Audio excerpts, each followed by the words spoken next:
What's up, gamers? And as promised, if you've seen briefly in my last review of Donkey Kong Country Tropical Freeze on Wii U, I would review this one. But I'm going to keep it short because there's a couple other games in this review that I'm going to include, so it's more or less, again, a threesome review of games.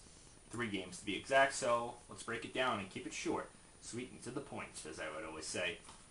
ZombiU. As I mentioned in my my brief description on the Nintendo Wii U, that I played the demo of this, and I, didn't enjoy it as much, obviously, because when you play a demo of a game, you are getting somewhat of an impression of the game, but not the full genuine impression, obviously, because the starting point of that game is not the exact same starting point as this one.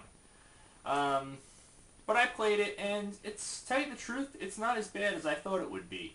As, of course, the GameSpot review, once again, gave it a pretty unfair rating, especially, a 4.5. Is it really that bad? I'm going to be honest, no. In fact, the fans actually praised this game.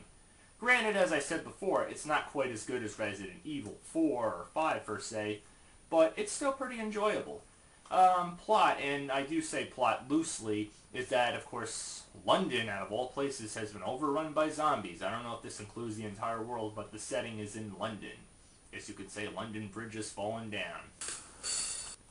With zombies, I guess. Anyway, you're, of course, you start out as a survivor, and, of course, you keep talking to this guy, and for some reason, he helps you along the way to fight your way through a horde of zombies, as you would guess. It does seem a bit generic, like your regular, typical zombie-type game, like, oh, come on, I've seen this before, you kill zombies. Of course, this one, unlike Resident Evil, is a first-person, for the most part, perspective. Your basic weapons are a paddle, which looks like, I wouldn't be surprised, a cricket paddle, since that's their big sport over there in England and most of Europe. And you do get a handgun, but along the way, you do improve your weapons, of course, just like any other type of zombie killing game or any type of shoot 'em up game. And yeah, and now the gamepad, because of course it does require this, the gamepad, of course, being that it is, as I said before, it's not dual screen like in Mario 3D World. The dueling pad is completely different than what you see on the TV screen. You're going to be using it quite a lot. It has your map screen, which is very important. But of course, there comes times in the game that you're going to lose reception with the device that you're using, and your map screen is going to become useless. Usually if you have interference or anything, because of course other people are trying to get rid of these horde of flesh-eating, brain-eating suckers. And you don't want to become a regular man-witch yourself. But if you do, which of course it can happen, it is basically a survival game. Your health can drain very quickly. It only takes one zombie to kill your ass. Next thing you know, you started as another person, you're back to the bunker. And that's your safe house, and that's your save point too as well. You can find others along the way, and it's a good idea to save. And of course, unlock different quick passageways through manholes. Yeah, that's how you transport a lot quicker. Of course, you have to unlock them, as I said, to get there quicker. If you don't, well, let me tell you, it won't make the game any easier, because it really sucks once you get killed and you made it a long ways. Because a lot of these guys can really gang up on you. Your paddle's good on usually one zombie. You keep hitting him and finish him, But when you get a horde of zombies, it's best to find other weapons. And of course, the gamepad is also handy if you go into like a night vision type mode or a detection mode, whatever you call it, to find hidden weapons or items and such, like stuff that'll help you regain some health. The medic packs are always the best. They fill up your health a lot quicker than like gum or soda, per se, but it's always best to stock up and keep them anyway. But of course you do have a limit to how many things you can hold. You can of course get Molotovs, which are really good around multiple amounts of zombies, as well as landmines, but you gotta set them at a very intelligent spot, otherwise they can hurt you too, just as well as the zombies. And of course, things that'll just distract the zombies if you don't feel like killing them, and just say, oh, screw it, I just want to get by them and throw them off. And of course, you can also get better guns as well. Machine guns, shotguns, definitely a must-have for this type of zombie killing game, because let me tell you, it's time to nut up or shut up in this type of situation. Yeah. But of course, the plot, as I said, you're not just killing zombies. You're of course making your way through different places to find, I guess, a certain cure of some sort or antidote. And this is where the game can get a little tedious and boring, and and this kind of thing in a zombie game, it's not really what I expected. Considering this is the kind of stuff that I expect like out of a Zelda game or something, trying to figure out your way. Because there's gonna come times where you're not always gonna figure out your way, without having to look online or look up a walkthrough or something. But otherwise, a pretty enjoyable zombie game. The music's good, and it can be terrifying at some points in the game. So, otherwise, may not be the greatest zombie game, but I'll tell you one thing, it's a lot better than a 4.5. Anyway, my final verdict, I think it's fair to give it just a plain 2 modes up. I think that's fair.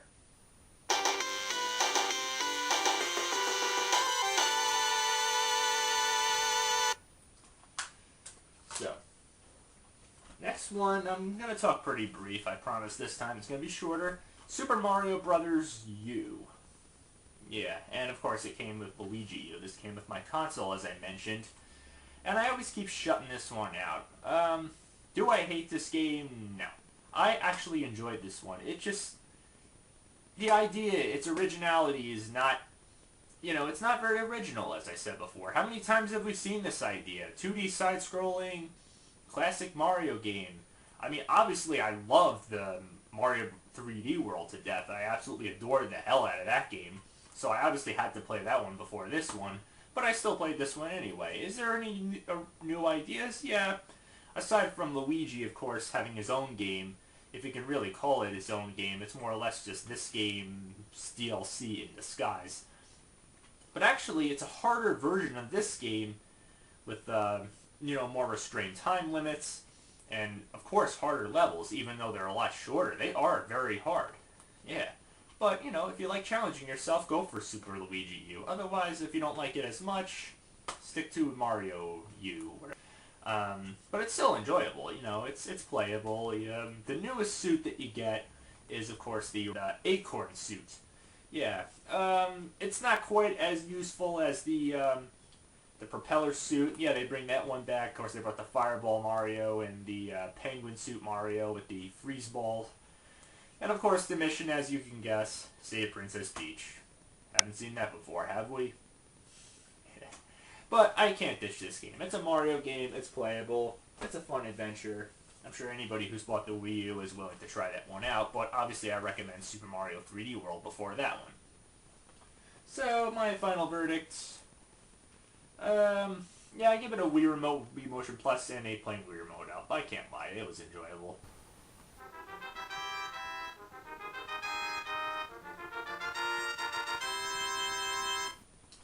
Alright, now the most recent release on the Nintendo Wii U, but Super Mario Kart 8. Or, I'm sorry, Mario Kart 8. Yeah, the only one with Super is the Super NES version. The first one to be exact. Yeah, funny, right? But yeah, does this game really live up to the hype as I hope for? You bet your ass it does. Yeah. Well, considering now that Nintendo Wii and the original Nintendo DS has shut down their Wi-Fi officially, obviously Mario Kart 7 on the 3DS and this one are the only ones that are compatible and still have their Wi-Fi compatibility open right now, that you can race people all over the country or all over the world, or even challenge friends that you know of, or basically just stay at home and play multiplayer with other people. Now the newest things are new characters. Who do you get? The 7 Koopa Kids. Yeah, sweet. Unlocking them is not too hard. Of course, again, like Mario Kart 7 on 3DS, you have to collect coins. Whether it's by yourself or with other people, human players that is, or online, it unlocks different go-kart pieces as well. To get the bikes back, and the cars actually look more like hover cars, really. I mean, if you look at the wheels carefully. The race course designs are fantastic. You got a bunch of new ones in there. Now, the newest feature is gravity-defying type courses that you can go upside down. Now, I worried at first, being that this would cause eye strain and dizziness, and this would really cause a heavy distraction and problems. But to tell you the truth, I worried for nothing, because it really isn't that bad. So, Otherwise, this game is great. The graphics are great. The music is phenomenal. The online is a blast. The only thing that's not too great is the battle mode, which I mentioned before in my Mario Kart Memories video. You know, you battle each other with the balloons. It doesn't feel very fresh this time around. It kind of feels old this time around. But otherwise, definitely pick this one up. It's well worth the wait. I don't like the Wii wheel too much. I know there's also one available. Also, it's compatible not only with the Wii U gamepad, but also a Wiimote and Nunchuck from the original Wii. And there's supposedly an attachment coming, if not already out, that is going to be compatible with GameCube controllers. So Nintendo really loves expanding with their backwards compatibility with controllers and such. Me, I mostly have gotten attached to the Wii U gamepad. It works great, and I absolutely love it. So otherwise, definitely pick this one up. My final verdict, rockin' Wii Remote with Wii Motion Plus and a plain Wii Remote up. Definitely worth it.